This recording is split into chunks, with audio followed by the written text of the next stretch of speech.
இடமுறுக்கு அவல் பொரி. அஞ்சரைப்பட்டி நேயர்களுக்கு வணக்கம். இன்னைக்கு நியூட்ரிஷன் செக்மெண்ட்ல நம்ம பார்க்க போற டிஷ் என்ன அப்படின்னா சிக்கன் பக்கோடா. முதல்ல இதுக்கு என்னென்ன பொருட்கள் தேவைன்றதை பார்த்துக்கலாம். ஆயில், வினிகர், கிரீன் சில்லிஸ், இஞ்சி பூண்டு விழுது, உப்பு, தயிர், chicken, onion, jeera powder, lime juice. இவ்வளவுதாங்க இருக்கு. இப்போ இது எப்படி பண்றதுன்னு பார்க்கலாம். முதல்ல சிக்கனை தவிர மீதி இருக்கிற இன்கிரீடியன்ஸை வந்து நம்ம அரைச்சுக்கணும்.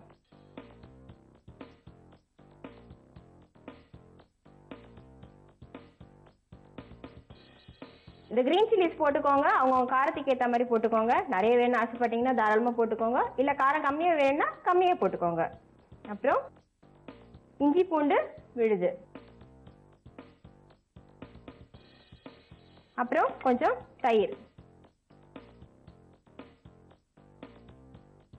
வினிகர் கொஞ்சம், ஏன்னா லைம் ஜூஸும் போடுறோம். ஏன்னா வினிகரே ஏற்கனவே வந்து கொஞ்சம் டேங்கியாக தான் இருக்கும் உங்களுக்கு.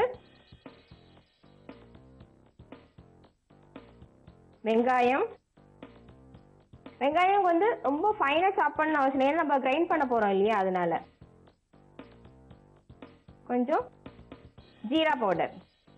ஜஸ்ட் ஜீரா பவுடர் வந்து ஒரு டேஸ்ட்க்கு தாங்க.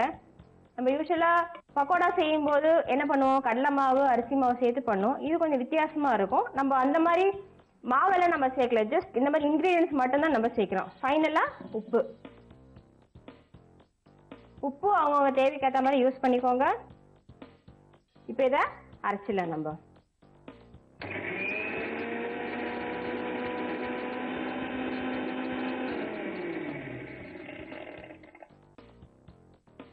நல்லா பேஸ்ட் ஆயிடுச்சு பாருங்க. இப்போ இது ஒரு பவுல்ல நம்ம டிரான்ஸ்ஃபர் பண்ணிக்கலாம். ஏன்னா நம்ம இந்த சிக்கன் இதுல போட்டு ஊற வைக்கணும்.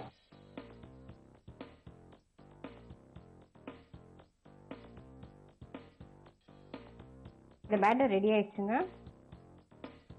இதுல நம்ம சிக்கன் பீசஸை போட போறோம்.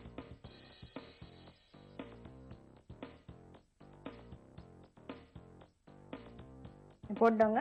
இது ஒரு ஹாஃப் அன் அவர், குறைஞ்சது ஒரு ஹாஃப் அன் அவர் ஊறினாங்க. உங்களுக்கு தேவைப்பட்டா நீங்க ஃப்ரிட்ஜில் கூட ஊற வச்சுக்கலாம். இன்னும் நல்ல மேரினேட் ஆகும் சிக்கன். இது கொஞ்சம் ஊறட்டுங்க. இப்போ இந்த மிக்சர் வந்து ஹாஃப் அன் அவர் ஊறிடுச்சுங்க. இதை வந்து நம்ம எண்ணெயில ஃப்ரை பண்ணிடலாம். அடுப்பை பற்ற வச்சுக்கலாம். ஒரு பேனை வந்து அடுப்பு மேல வச்சுட்டு இதுக்கு தேவையான எண்ணெய்,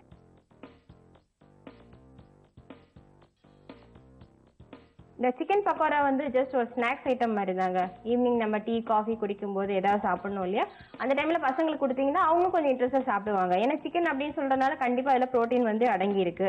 மீதி வந்து ஜஸ்ட் நம்ம டேஸ்ட் என்ஹான்ஸ் பண்றதுக்கு மட்டும் கர்ட் சேர்த்துருக்கோம். அதுவும் வந்து ப்ரோட்டீன் ஆனது தான். இரும்பு சத்து இருக்கு. ஸோ இதெல்லாம் நீங்க வந்து பசங்களுக்கு கொடுத்தீங்கன்னா பசங்களும் நல்லா விரும்பி சாப்பிடுவாங்க. உடம்பும் நல்லா இருக்கும். அவங்களும் கொஞ்சம் ஆரோக்கியமா இருப்பாங்க. இப்போ ஆயில் நல்லா சூடாகட்டுங்க. எண்ணெய் நல்லா சூடாயிடுச்சுங்க. இப்போ இதை எண்ணெயில போட்டுடலாம். நம்ம அந்த பேட்டரோட சேர்த்து இந்த சிக்கன் எடுத்து போடுங்க. இன்னும் கொஞ்சம் கிறிஸ்பியா வேணும் அப்படின்னு நினைச்சீங்கன்னா நீங்க கொஞ்சம் கார்ன்ஃபிளவர் மாவு கூட சேர்த்துக்கலாங்க. நல்லா கோட் ஆயிடும் இந்த பேட்டர். இதுல அது உங்களோட ஆப்ஷனுங்க. இது ஜஸ்ட் ஒரு சேஞ்ச், அவ்வளவுதான். ஒரு சைடு நல்லா ஃப்ரை ஆகட்டுங்க. அதுக்கப்புறம் நம்ம திருப்பி போட்டுக்கலாம். அதை இது ஒரு பக்கம் நல்லா ஃப்ரை ஆயிடுச்சுங்க. ஃப்ரைனா கொஞ்சம் மைல்டா ஃப்ரை ஆயிடுச்சு. இதை திருப்பி போட்டலாம். நம்ம இன்னொரு ஆப்ஷன் கூட சொல்றேங்க. கார்ன்ஃபிளவர் வேண்டாம் அப்படின்னு நினைச்சீங்கன்னா எக்கு நல்லா பீட் பண்ணி அதுல கூட தோச்சு நீங்க போட்டுக்கலாம். நம்ம சாப்பிட்ற சாப்பாடுல எவ்வளோ நியூட்ரிஷனல் வேல்யூ இருக்குன்னு நம்ம தெரிஞ்சு சாப்பிட்டாலே நம்ம உடம்பு நல்லா இருக்குங்க. ஏதோ சமைக்கிறோம் ஏதோ சாப்பிடணும்னு இல்லாம நம்ம செய்யற சாப்பாடுல இவ்வளோ ப்ரோட்டீன் இருக்கு, இவ்வளோ அயன் இருக்கு, இவ்வளோ கால்சியம் இருக்குன்னு தெரிஞ்சாலே நமக்கு ஒரு திருப்தி இருக்கும்.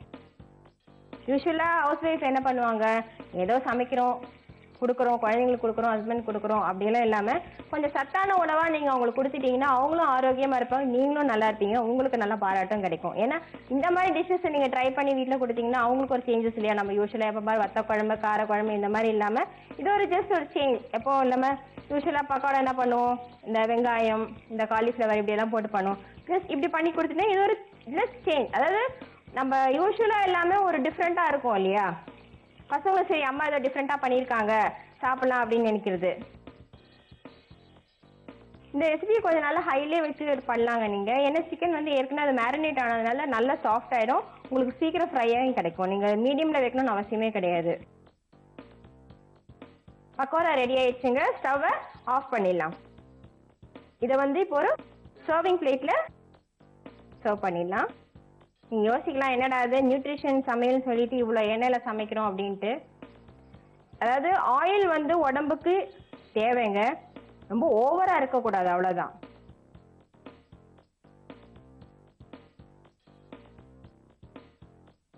இதை வந்து நீங்கள் டொமேட்டோ சாஸோட சேர்த்து நீங்கள் சாப்பிட்டீங்கன்னா கொஞ்சம் டேஸ்டியாக இருக்குங்க. நல்ல சுவையான சிக்கன் பக்கோடா ரெடி ஆயிடுச்சு. இது ஏற்கனவே சொல்லியிருக்கேன் நான், புரோட்டீன், கால்சியம் எல்லாம் நிறைஞ்ச உணவுங்க. அது கண்டிப்பாக உங்கள் குழந்தைங்களுக்கும் உங்கள் வீட்டில் இருக்க அனைவருக்கும் செஞ்சு கொடுங்க.